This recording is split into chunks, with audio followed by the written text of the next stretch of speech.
Bem, o assunto que nós vamos tratar hoje é um assunto muito comum e dentro das casas espíritas de modo geral, mas é um assunto ainda que requer um estudo bastante aprofundado, exatamente por sua natureza,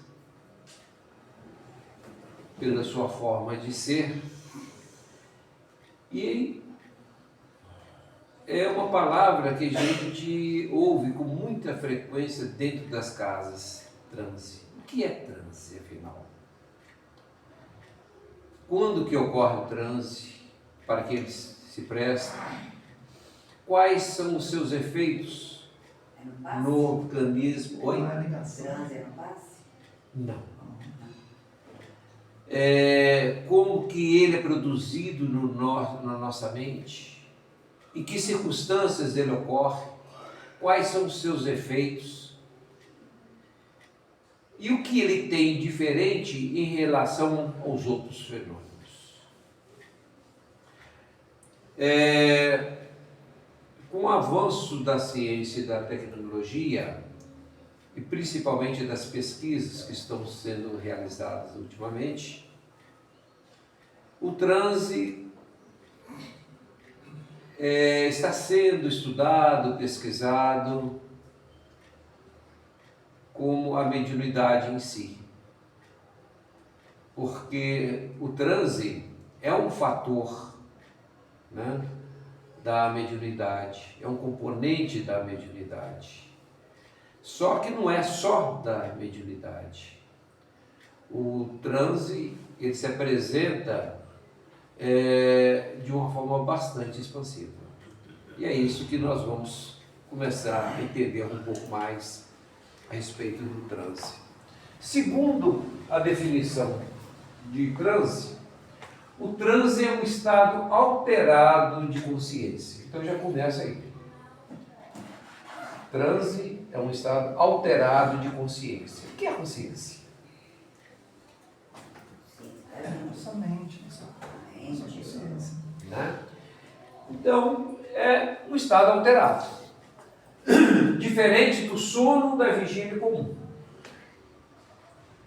Não é charada não, tá, gente? Caracterizado por uma concentração profunda e uma atenção focada. Então, é esta a definição que nós vamos encontrar, inclusive nos dicionários, a respeito de transe. E sem ser no dicionário, explica mais. Oi? Explica mais formal, sem ser formal. Porque nós estamos aqui no estado normal da nossa consciência, nós estamos em vigília, né? Quando nós entramos em transe, quando nós estamos num processo que não é de vigília, então o transe ele se apresenta de tal forma, e aí, a partir desse momento, ele começa a apresentar algumas características que nós vamos então trabalhar isso, tá? Você não está dormindo nem está acordado. Nele, a percepção do ambiente externo pode diminuir e a pessoa se torna mais receptiva a sugestões, informações que vêm do seu próprio subconsciente ou de uma fonte externa. O que é uma... Sim. Então seria a ausência da concentração. Porque quando você está concentrado em uma coisa, Na verdade, você tem que focar para você ter o transe. você tem que focar. Focar. Mas você vai focar só naquilo. Às vezes o ponto é que a gente Você não abre o leque. Uma ausência da concentração aqui, externa. Porque pelo que eu pude perceber, de outra prova, a pessoa entrou em transe. Ela perde um pouco da noção de onde ele está, acordado, dormindo. Ou seja, acabou sua concentração. Você fica à mercê de energias onde vai te manipular. Se você, Isso não é ação. se você considerar que a concentração, que são esses elementos que vêm de fora, né? Até certo ponto, sim. Só que você faz um filtro disso. Você não elimina todos os fatores. Você vai focar numa situação que somente ela vai fazer com que você tenha toda a sua concentração. Só que Direcionada aqui. não é uma concentração ativa. Que é um relaxamento, né, Pedro? Exatamente. Porque não há uma concentração ativa da vigília. Porque aí você está atento àquilo. Então seria tipo passivo. É passivo. Exatamente. Como o Anderson colocou, como você vai estar num campo teta, o beta, o alfa, que são a diminuição, né, do seu volume de percepção, então o transe vai fazer com que você se situa nessa faixa, mas, por outro lado, você não perde a noção de si. Tá? Um exemplo, nós temos o transe hipnótico. Aí sabe tudo que está acontecendo em volta. Às vezes, por exemplo, tem o transe hipnótico, tem o transe mediúnico, tem o transe por drogas. Sim. Por falta de dormir. Então, são transes que a mente vai absorver e vai trabalhar aquilo. E cada uma dessas situações tem uma reação diferente. Vai ter uma reação diferente.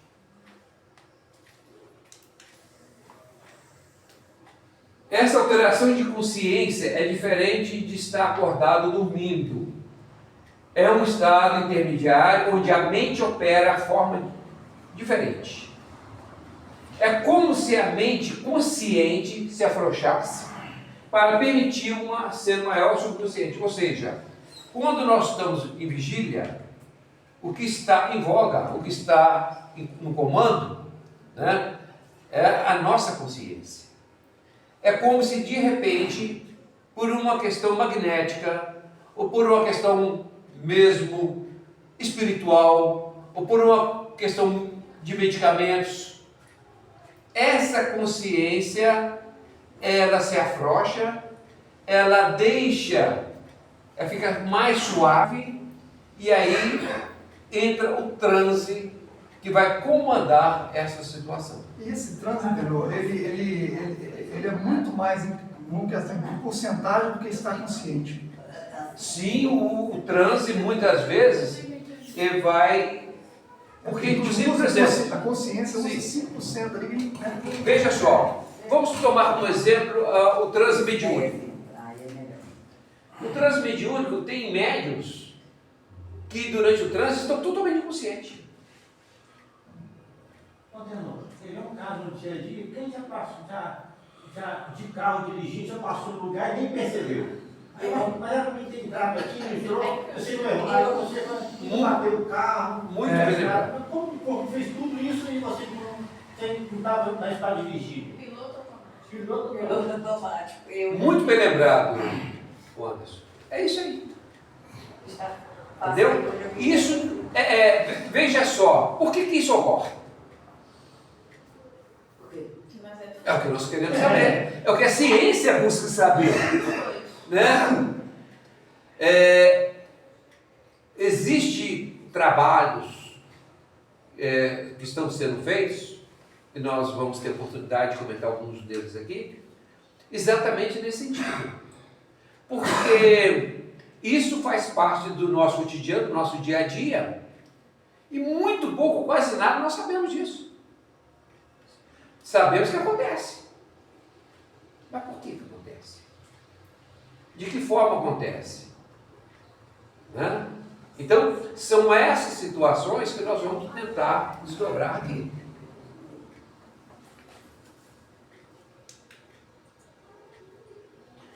O Uma das características mais marcantes do transe é o aumento da sugestionabilidade. Ou seja, quando você está em transe, você está mais suscetível a sugestões. Você consegue ser sugestionada com mais facilidade. Isso significa que a mente fica mais aberta para aceitar ideias, imagens e comandos, o que é fundamental em contextos como a hipnose, magnetismo, yoga e tudo mais. Por quê? Aceitar a sugestão. Quando você está em transe... Eles colocam, mas a gente aceita que é diferente. Oi? Eles colocam, sugestionam, mas aceitar é diferente. Mas é porque tem o estado consciente e sempre É. consciente, entendeu? E aí dá diferença também. Exatamente, porque, por exemplo, nós temos na hipnose que a pessoa não sabe de nada. E fala assim, olha, dá uma cebola para você que é uma maçã. Ela vai saborear como se fosse uma maçã. Sentir o gosto, paladar e tudo de uma maçã. O que houve ali? Uma sugestão, ela está em transe, a mente dela trabalhou aquilo como se fosse uma maçã. Você é um cachorro. Ele começa a latir. Ele é um cachorro. Então a mente vai dar a ele, né, essa condição de comando. Então no transe, dependendo dos transes, porque nós temos várias formas de transe, a questão da sugestão é altamente aplicável. Né? E não é só... Deixa eu te atrapalhar. Não? Na minha santa ignorância, eu tenho que fazer essa pergunta. Não, as Ou perguntas são... seja, a alma afasta, que a alma é a consciência. É o nervoso, é a razão, a alma afasta e deixa o corpo receber comandos externos. Na verdade, dentro dos estudos, a gente não tem como afirmar que seja alma. Mas não é a alma que faz o seu dia a dia? Sim. Você ficar nervoso, você Sim. ficar calmo, você ficar Sim. alegre. Se você não tem a alma te administrando, ela afastou para você poder receber comandos variados. Veja só, é muito difícil a gente dar essa afirmação, porque o perispírito não é alma. Concordo? O perispírito é o corpo da alma. Então, se de repente nós falamos, não, o perispírito se afasta, se acomoda, se ajusta, talvez seja mais aceitável do que propriamente... Oi? Não é o contrário aí? O perispírito ele aceita a sugestão, a alma aceita a sugestão e ela passa. Depende, vamos supor numa questão mediúnica, transmediúnica. A comunicação não é feita de perispírito, fora do corpo? Sim. Então, o corpo está lá. Mas a alma está aceitando a sugestão e passando. Sim, mas através do perispírito. Sim, através do perispírito. Nós não temos que confirmar que é a alma. A questão é essa. Não dá para a gente falar que é a alma. Talvez a gente possa trabalhar como sendo o perispírito. Você fala assim, o espírito. Sim. Não, o espírito não, ali é o perispírito. Então foi o que ele perguntou. Aí, bicho, Tem que ter as energias em sintonias. Sim, sim. Porque o espírito sozinho, sem o perispírito, ele não consegue sintonia. Sim, sim. Aí, como a alma afastou, deixou os comandos externos, vou chamar de externos, não sei dar outro nome, manipular aquele ser, aquele corpo. O fato é que existe, porque tudo isso é muito novo. Para você ter uma ideia. Muito complicado. Sim, também. Isso só está sendo estudado agora. Mesmo assim, os estudos são os efeitos. Tudo aquilo que nós estamos conversando aqui são meras suposições. Só uma Entendeu? A evolução da vida. Você vê, Jesus comunicava dando palavras e ninguém entendia o que ele falava. Hoje, como é que ele não entendia? Continua sem entender. Continua sem Os entender. alunos a gente já estão. Vamos lá, vamos um pouquinho. Uma das características mais marcantes do transe é o aumento da sugestibilidade. Isso significa que a mente fica mais aberta para aceitar ideias e mais de comando, o que é fundamental em contextos como a hipnose, magnetismo, yoga e tudo mais. A experiência do transe é bastante pessoal e pode variar muito de indivíduo para indivíduo. Não existe um padrão de transe. De hipótese alguma, para nada.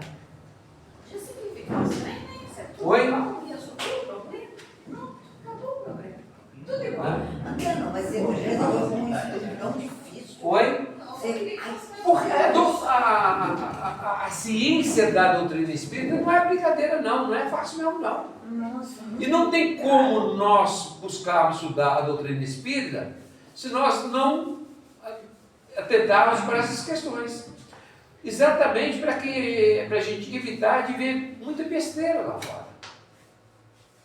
Porque aí a gente vai filtrando e vai trabalhando o que hoje a doutrina espírita na questão da ciência, da mediunidade, nos apresenta de uma forma mais clara, verdadeira e com posições já científicas. Por isso que, às vezes, os estudos tornam um pouquinho mais complicado em função desses detalhes. Porque é muito mais fácil você estar em alguma religião do que estar numa casa espírita, mesmo porque não é uma religião. E por não ser uma religião, ela traz essas implicações científicas. Mas aí se a gente tomar pausa e repete essa aula de novo? Nós vamos voltar aqui tantas e quantas vezes for necessário. Não tenho Nossa, dúvida não disso. acredito, não. Então vamos lá. Não há um transe ideal ou uma experiência única para todos. Não existe. Não existe. Os fenômenos neurofisiológicos decorrentes do transe apresentam com algumas alterações no corpo e na mente na forma simultânea, como o relaxamento e a diminuição dos níveis de estresse e de ansiedade. Tá? Em ocasiões mais específicas, com alterações aí começa a complicar mais um pouquinho, da percepção sensorial do paciente. Ou seja, por ele não estar no estado de vigília, ele consegue se situar numa posição menos matéria. Menos matéria. Como um caso, quando você pratica a hipnose para anestesiar pessoas. Sem nenhum medicamento, só com a sugestão, você anula todo o centro nervoso daquele paciente. Era com a Eurípides fazia. Oi? Eurípides fazia cirurgia. Não sei. Né? Então, isso aí é o quê? Com certeza o perispírito não está ali presente.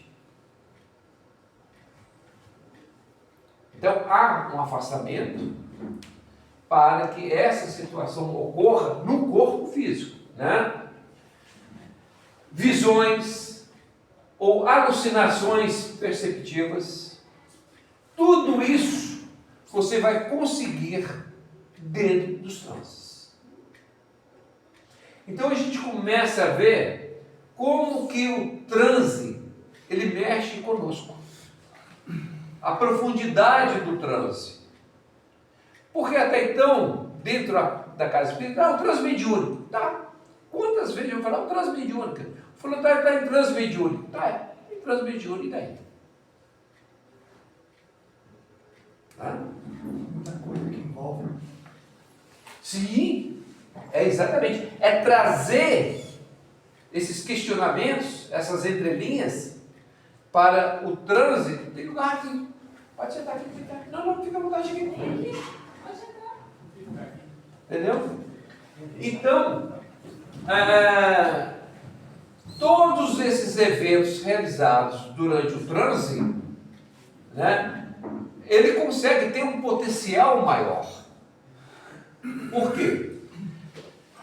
No transe, como nós já falamos, existe uma queda acentuada do nível de vigília.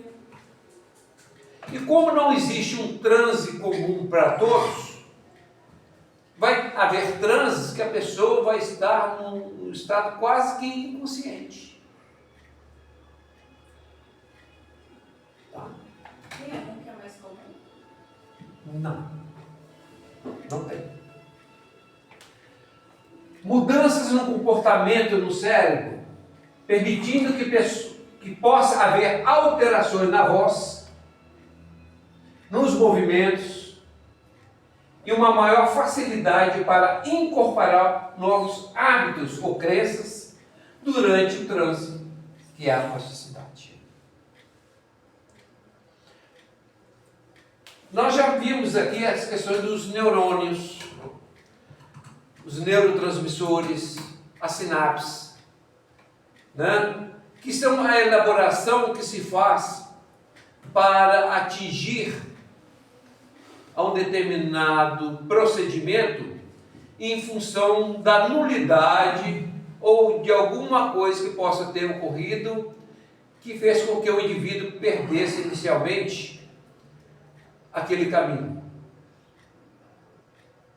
O indivíduo houve um acidente, perdeu a mão direita. Ele vai ter que, a partir de agora, trabalhar no cérebro dele para que a esquerda possa suprir essa necessidade. E quem vai trabalhar isso? Não é o braço. Aqui, cérebro. Que vai ter que produzir novas sinapses, que são novos caminhos, que serão coordenados para que ele possa atingir os seus objetivos. Isso só é possível em função dessa plasticidade que existe nos neurotransmissores. E quem capacita isso é o pensamento, que é, em suma, o espiritual. Então, no caso desses movimentos, as mudanças de vozes e tudo mais, ela ocorre em função de uma determinação que ocorreu no cérebro, modificando momentaneamente uma situação original para dar vazão aos efeitos do transe. Terminou o transe, volta a situação no estado normal do que era antes. Não é assim?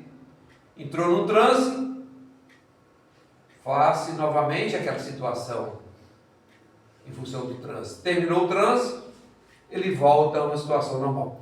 Essa situação, essas mudanças, vai trazer alguma implicação psíquica ou mental para essas pessoas? Essa pergunta em relação à questão do transe. Não, né? Vai trazer ou não? Não. Depende. Depende? Depende. Vamos supor que um indivíduo que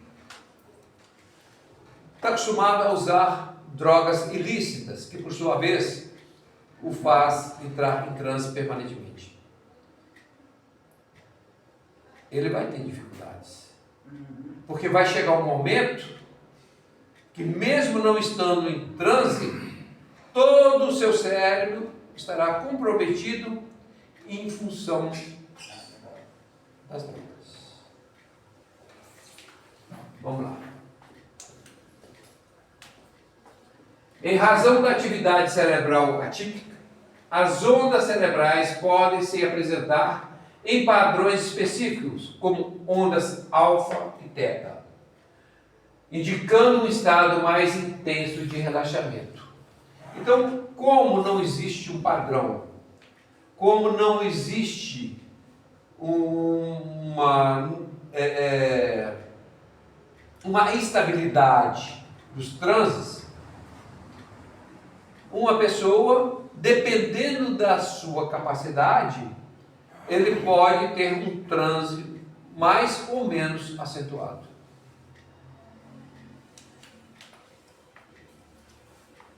Pesquisadores como o Dr. Júlio Pérez, o Dr. Andrew Nürnberg e o Dr. Alexandre Moreira têm utilizado a tecnologia da neuroimagem para mapear a atividade cerebral de médiuns durante o transe.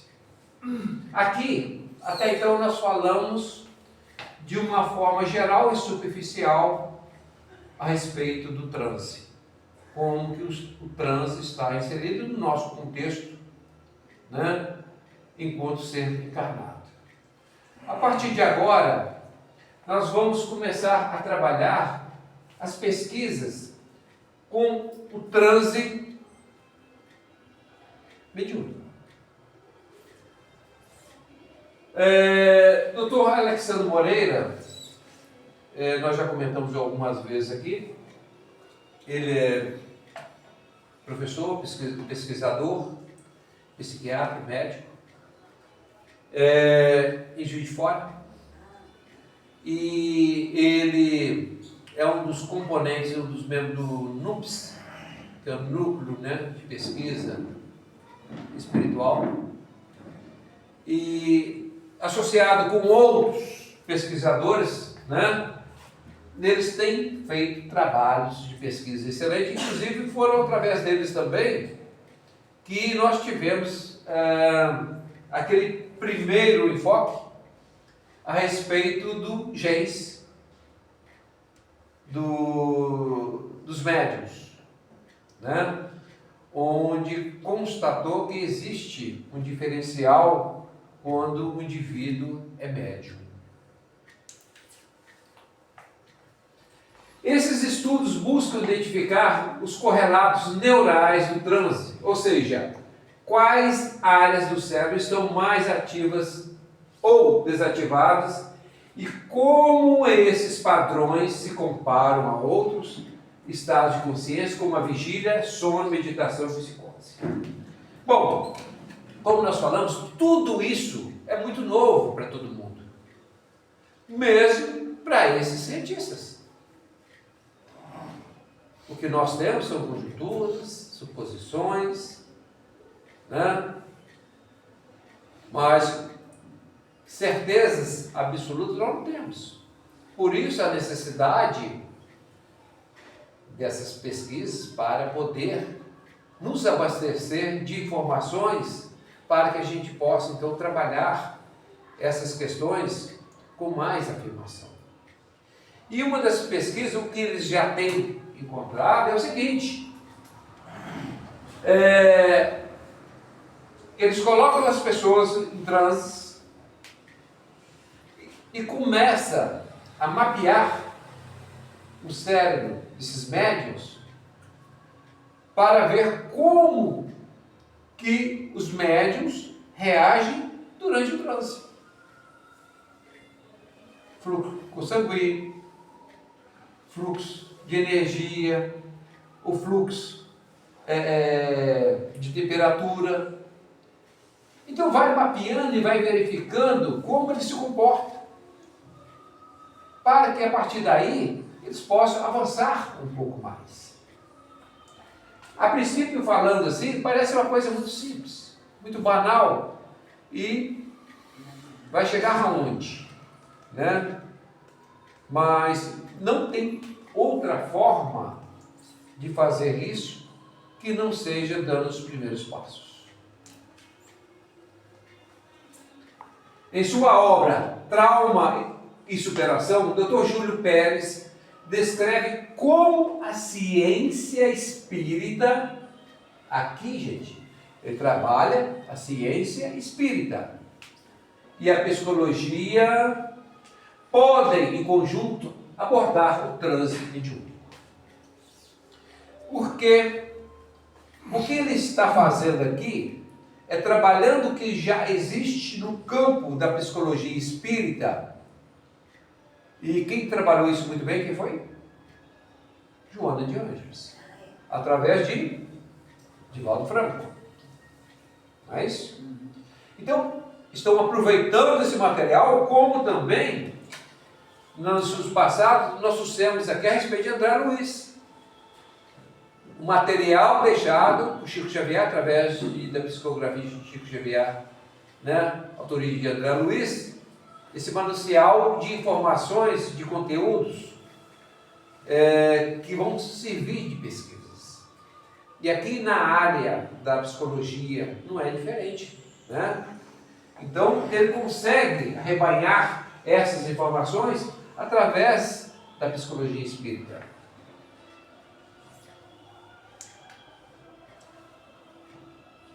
Essa integração é enriquecida pelo conhecimento, estudos e pesquisas científicas atuais, especialmente nos campos da neurociência e da psicologia.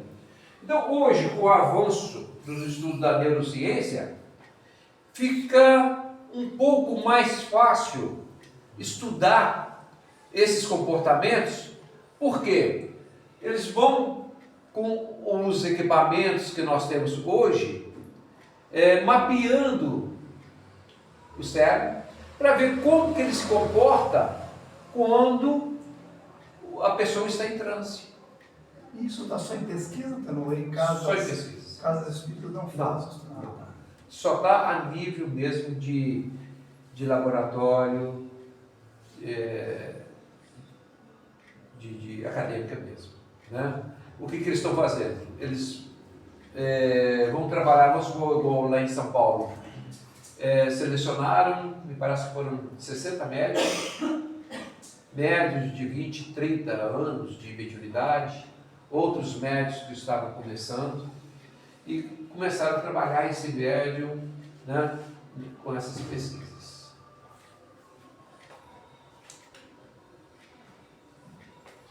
Dr. Júnior não se limita a descrever o fenômeno, mas se aprofunda em suas implicações terapêuticas, especialmente no contexto da superação de traumas. Então, o que ele busca aqui não é simplesmente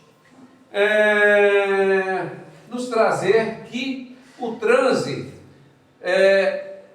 através do médium, vai fazer essa ligação com o plano espiritual. O que ele quer, além disso aí, é ver o que pode ser feito em relação aos traumas que nós sofremos, que nós passamos, e como que isso pode servir para auxiliar na cura, no tratamento, em que circunstâncias. Porque você só pode chegar até a cura se você conseguir fazer uma inversão e buscar a origem. É o que eles estão fazendo, para que a partir daí eles possam criar mecanismos para as curas que até então eram inexplicáveis de acontecer por vias normais, através da psiquiatria.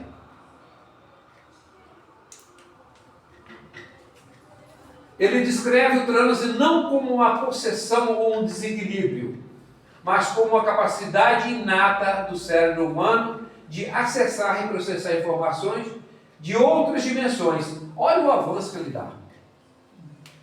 Ele fala que isso aí não é nenhum desequilíbrio mental.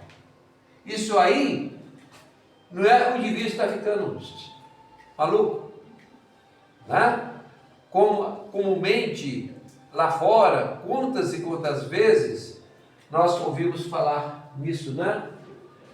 Mas ele entende que através dessas pesquisas eles vão conseguir chegar lá, porque ele sabe que na verdade são informações provenientes de outras dimensões, obviamente através dos espíritos. Hoje atuar em frequências que transcendem a percepção ordinária, ou seja, entrar em situações que vão além da nossa capacidade extrasensorial. Quando nós trabalhamos aqui com os passes magnéticos, nós estamos atuando aqui com energias que estão além da nossa condição terrena. Por quê? Nós estamos na terceira dimensão. O que nós trabalhamos com esse fluxo magnético proveniente de outras dimensões. Tanto que Porque exige essa concentração e essa busca, né? Sim. Do mundo espiritual. Porque aqui nós trabalhamos com o elemento misto. Espiritual e humano. E o auxílio Né? através da nossa oposição de mãos. Então, são situações assim, a princípio bastante complexas, mas que tem que ser estudado, tem que ser pesquisado, para que a gente possa cada vez mais avançar nessa direção. Tanto que é muito importante, né, o Ronaldo passa essa concentração. Com certeza. Essa ligação. Essa ligação. Que a gente não faz sozinho. Exatamente. O ponto central de sua abordagem é a conexão entre o transe mediúnico e a saúde mental. Então, o que ele entende? Que a saúde mental, de alguma forma, ela pode ser trabalhada com um transe mediúnico. Como realmente, nós sabemos que pode. Mas ele quer entender como que isso funciona dentro do campo da ciência. Mas em que estado essa saúde mental está para trabalhar? Muitas vezes o indivíduo é o médium. Tem comportamento de médium, mas não entende que ele tem a mediunidade e vai ter comportamento totalmente anormais.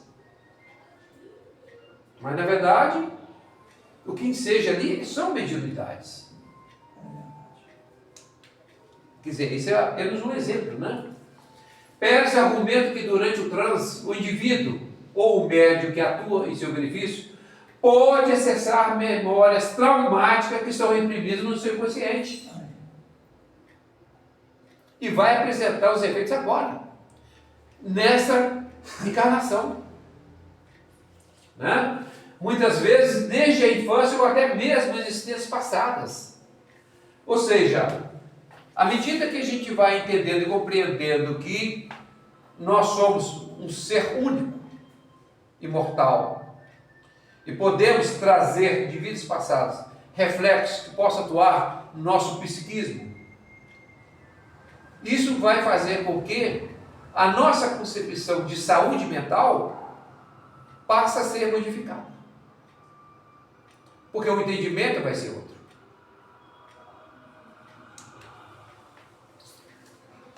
Esse acesso permite que o trauma seja revivido e compreendido de uma nova perspectiva, facilitando o processo de elaboração e liberação de carga emocional associada.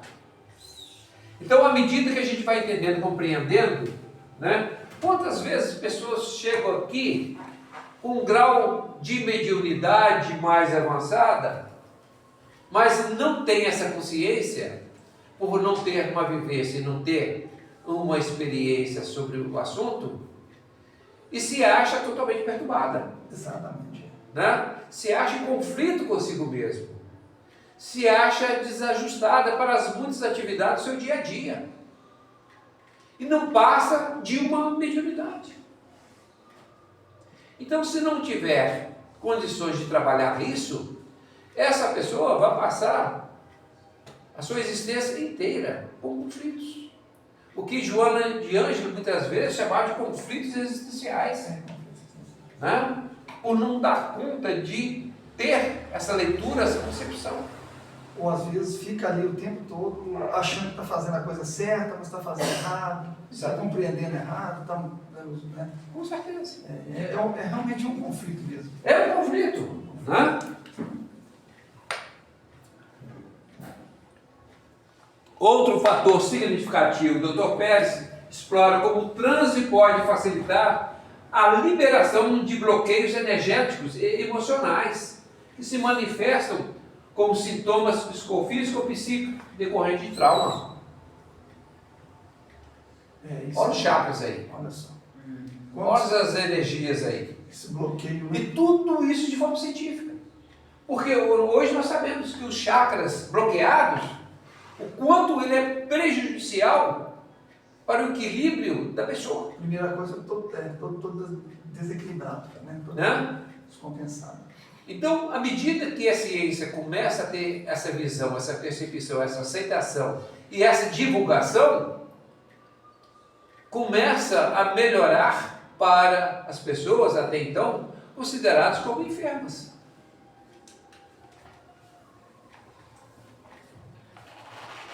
A intervenção espiritual nesse contexto é vista como um processo de desobstrução que permite o fluxo de energia e a restauração do equilíbrio. Quantas pessoas com obsessão acabam entrando numa situação desesperadora? Nossa, Antônio, mas abrange muita coisa. Demais. Então você vê, né? Todas essas questões são vistas no nosso dia a dia. Para nós, passa despercebido porque nós estamos trabalhando com isso todos os dias. Percebido uma encarnação inteira. Né? Mas quem está lá fora, olha só. Né? Para suprir os impasses, olha só, a psicologia transpessoal veio como uma vertente da psicologia que realmente reconhece e estuda a dimensão espiritual, transcendental e as experiências humanas que vão além do ego individual. Olha só, nós até então estávamos solitários dentro da doutrina espírita. Estávamos trabalhando, buscando com grande empenho para poder atender essa demanda que se fazia em relação principalmente à questão da psicologia. Porque nós tínhamos até então Freud e Carl Jung. Freud com psicanálise. Posteriormente,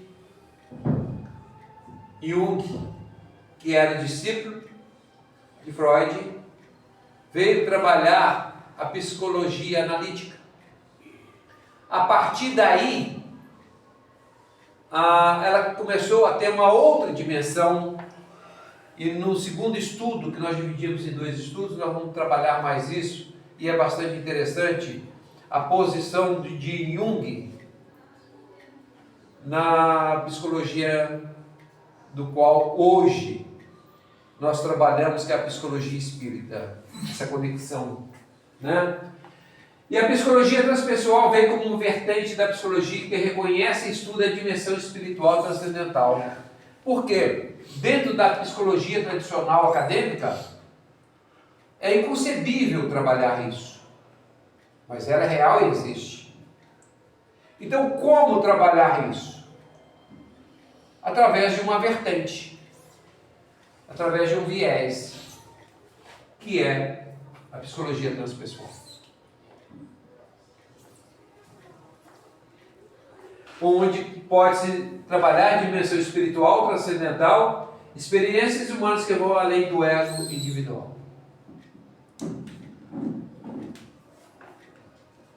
A psicologia transpessoal está mais aberta aos fenômenos como transe e experiências de quase morte. Coisa que a psicologia não trabalha. Consciência expandida, a expansão da nossa consciência, né? Telepatia. Em alguns casos, a mediunidade e seus contextos mais específicos também são trabalhadas. As vivências e experiências relacionadas ao transe mediúnico estão sendo crescentemente estudados e integrados no campo da ciência psíquica acadêmica.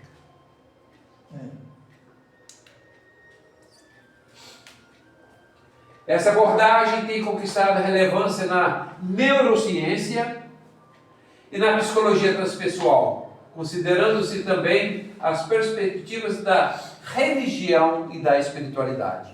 Ou seja, hoje, dentro desse contexto, a religião com as preces, as orações, né? As orações no lar, o culto no lar, tudo isso são formas, são trabalhos que visa trazer uma saúde mental, espiritual, por que não física, para todos nós. Estão dentro desse contexto maior que nós, até então, só era visto de uma forma muito superficial pela doutrina espírita.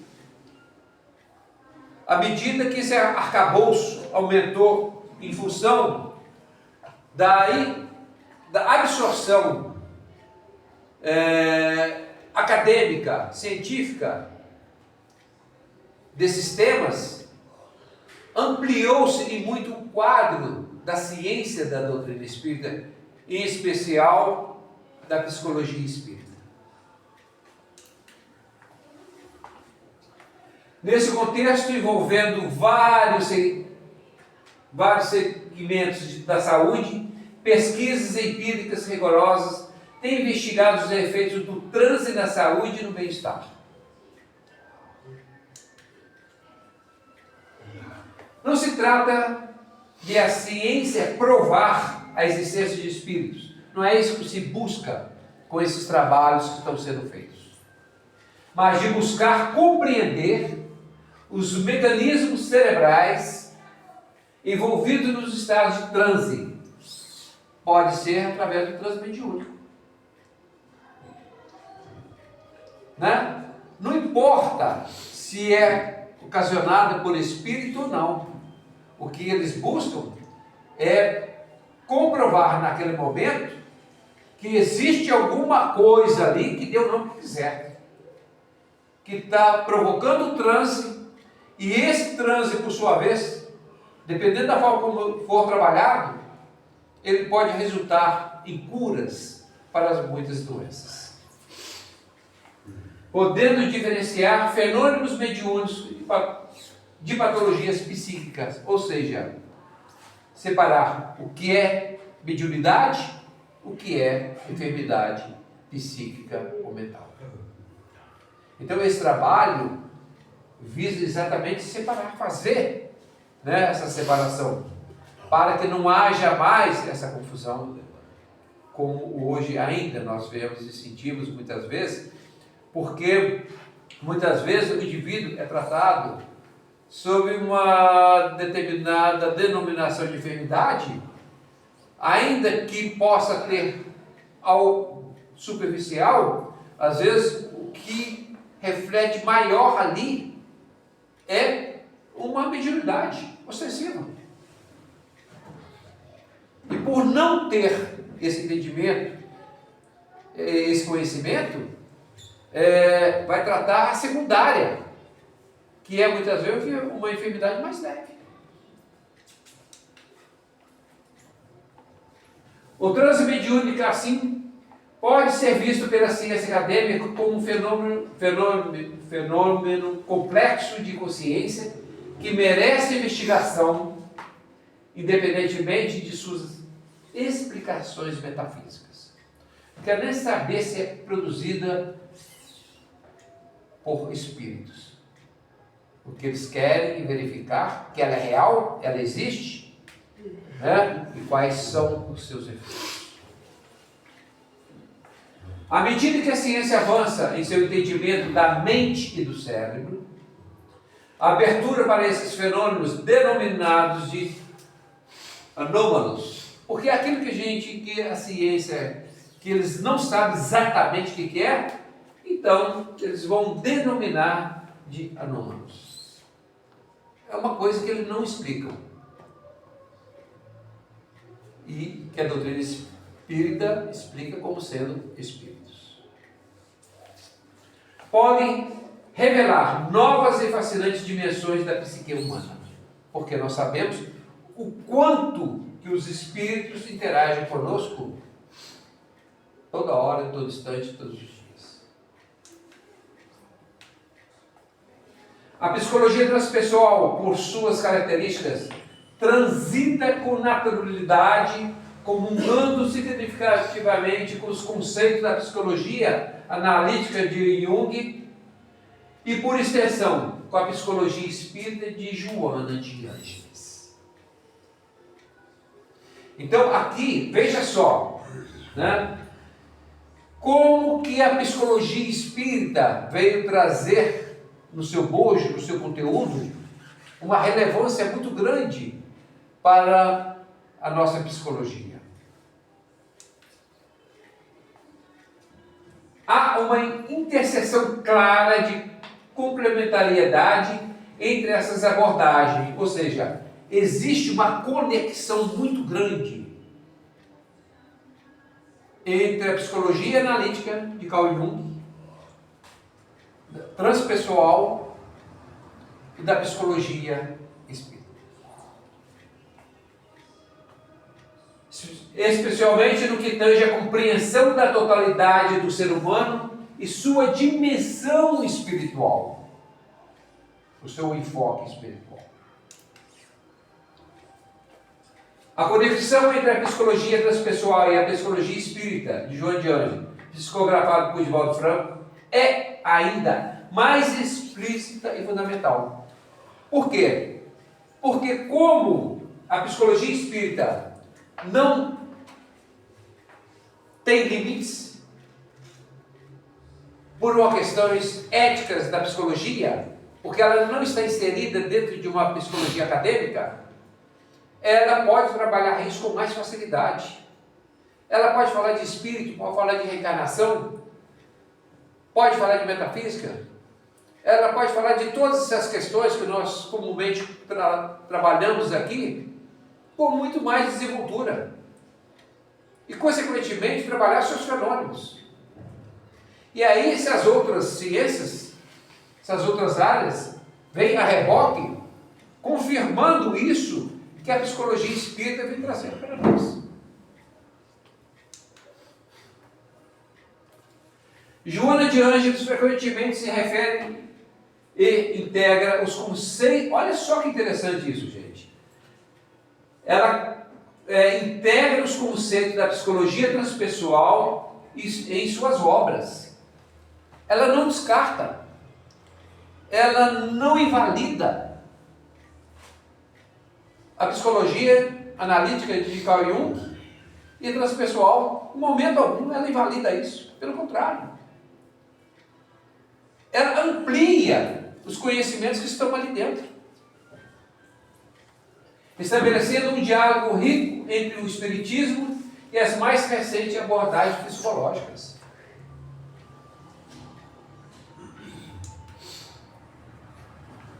Em síntese, a psicologia transpessoal serve como uma ponte crucial entre a profundidade da psicologia analítica junguiana e a abrangência da psicologia espírita de Joana de Ângeles. Ela faz essa migração, ela faz essa ponte. E olha que a psicologia de Jung, ela por volta de 1900 qualquer coisa. A tese dele de doutorado foi defendida em 1902.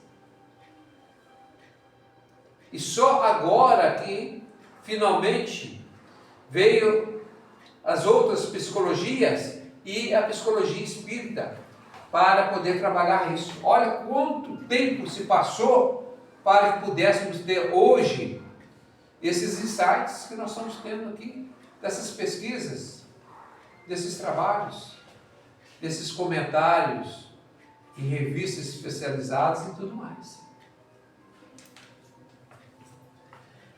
Joana de Ângeles adota e amplia conceitos junguianos como o inconsciente coletivo, os arquétipos e a individuação, ao mesmo tempo que se abre para a dimensão espiritual do ser. E arquétipo? Arquétipos são como matrizes que nós temos conosco no inconsciente coletivo. Porque nós temos consciente coletivo, aonde pode ser entendido como um trabalho de vidas passadas. No segundo estudo da semana que vem, nós vamos complementar e aí nós vamos trazer isso mais a miúdo, né? Então vamos lá. Essa ligação permite um terreno fértil para dialogar com os postulados da doutrina espírita sobre a imortalidade da alma, a reencarnação e a evolução espiritual. São temas que para nós são muito importantes, porque são temas que realmente faz com que a nossa percepção e o nosso entendimento de vida possa ser alterado. Porque se nós temos a certeza da reencarnação, da imortalidade da alma, e que nós necessitamos dessa evolução espiritual, com certeza a nossa postura como ser encarnado vai ser outra. E tem que ser outra. Né? Mas para isso é preciso que a gente entenda e compreenda que todas essas situações são permeadas por não só uma questão da filosofia e anteriormente religiosa, mas agora também como uma base científica, para que a gente possa entender verdadeiramente quem nós somos. Todas essas abordagens compartilham o objetivo de levar o indivíduo a uma compreensão mais profunda de si mesmo e de seu lugar no universo. Quem eu sou? Por que eu estou aqui? O que eu estou fazendo aqui? Visando a totalidade e a autorrealização. Então, todas essas pesquisas, tudo que nós vimos, tem por objetivo, no final, trabalhar isso.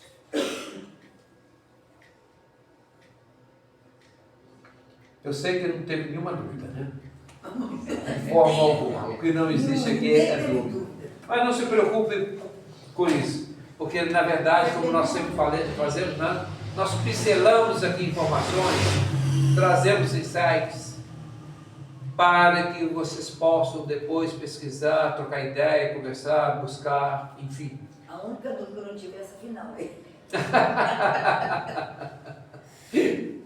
Né? Semana que vem, com a permissão de Deus, nós vamos complementar esse estudo e ele é bastante interessante o complemento desse estudo, porque nós vamos ver da importância que teve Jung em todo esse processo que nós estamos vivendo hoje. Muito obrigado, uma boa noite. Anderson, nossa peça final.